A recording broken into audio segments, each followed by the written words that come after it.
You gats hustle make your fellow man no begin tell you aspire to acquire what you require. Hello my peeps, I am back with another interesting story. You do not want to miss this one. This one's titled Efosa. So fasten your seatbelts because I'm about to take you on a ride. You know how it is now.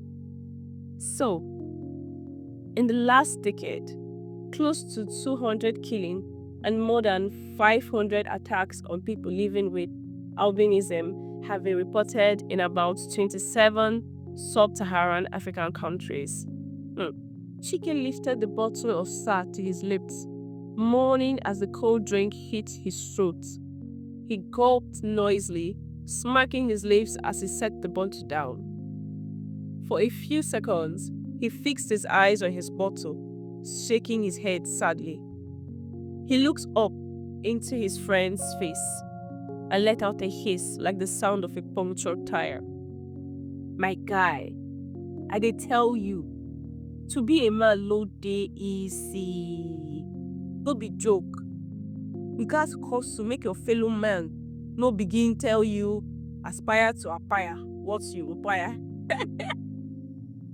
And all those yeye tongues wey dey purge belle, I swear down, if men dem yarn wetin dey go through, ACN nodded in agreement, a soft chuckle escaping his lips. Make I even yarn you. He cursed, turned this way and that way, peering at the other faces in the tiny bar to see if any of the other customers was looking their way. They all seemed engrossed in themselves. Satisfied, he now turns back to Chike. The letters Gise Kule unleashed 3 birds at once. He cleared his throat and leaned in closer. Chike mirrored him so that their heads were almost touching. I hear send one place for Benny Ingo. Chike raised a brow. Benway? He nodded. I won't go there. Me and Ezeke don't discuss am. If you ready, make we go. Me don't tire for this superhead life. I ready to do whatever the Baba ask. You ready? He asked. Chicken drew back without a word. He reached for his beer and took a long swig. When he set down the bottle, he nodded. I ready when you ready. She knew how to shrink into herself, disappear, attempt to blend in. Now, that was a laugh. She stood out like a sore thumb, like a goldfish that had no hiding place. When she was 3, she had tried to rub charcoal all over her skin to darken it. Or that time, when she sat outside in the sun, hoping it would darken her skin, and was told she would get skin cancer from the sun rays. As soon as she was a teenager, she began to dye her hair black, but instead, it accentuated her pale skin, or her curse, as her family called it. It was a curse. Her mother had died soon after she was born. If you asked her family, they could list more than a dozen misfortunes that befell them following her birth. She was a cursed child, an albino. No matter what she did, she was always the outsider in her family.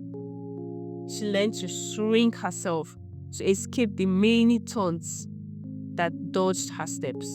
Ife was busy shrinking herself and minding her business when he walked up to her. She heard him before she saw him and looked up from the book she was reading, her eyes darting here and there in their sockets as they struggled to focus on his face. Before she could choke out the hello lodged in her throat, he said, I couldn't help but notice your concentration and the dreamy smile on your lips. He grinned at her, open and engaging.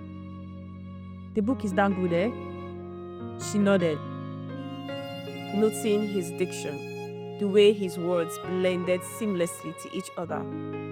He motioned to the seat beside her. "May I join you?" Her eyes widened in surprise. It was unusual that anyone would seek out her company. She nodded. He sat down, cocked his head to the side and studied her, wondering briefly if she was perhaps dumb. "You haven't said a word. You just keep nodding." Her lips began to twitch, as though she was caught between smiling and keeping a straight face. He smiled, a broad smile that drew her out. "I'm Chike." He extended his hand and she took it. Her palm was sweaty, but he didn't seem to mind. He was 32 and she was the 28-year-old virgin who had never even been kissed. He was charming and good-looking. He drew her into a conversation that lured out her inner chatterbox. They were on the same flight to Owerri, and they chattered away till their flight was announced. When they landed, he asked for her number, and in a voice that sent butterflies to her belly, he added, "I'd really love to see you again." For the next few weeks, he courted her steadily. They went on dates to Ibariogwa and Mimi's Place, to the Angels and to Jevinik. They even attended a friend's party together. He seemed proud to show her off.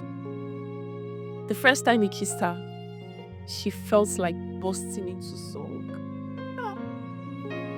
and yelling, "I'm walking on sunshine." Oh, and this feels good. Yeah, I know that feeling. When he told her, "I love you," she stopped walking on sunshine and became the sun, Anyanwu Tutu, shining brightly and benevolently on everyone.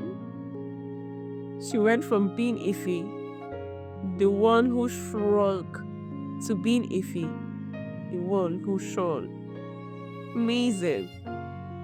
She had waited for this all her life, for her prince to appear and whisk her off to her happily ever after. Chike looked into her eyes, trying to ignore their disconcerting shaky dance. He narrowed his eyes slightly. Sexy eyes, they called it. "Why don't you come over to my place for the weekend?" She felt a warmness creep across her face as she looked away. Her heart was still working in her chest. He didn't know, but she had been prepared for this all her life. She had read all those books, even watched some porn. She was ready.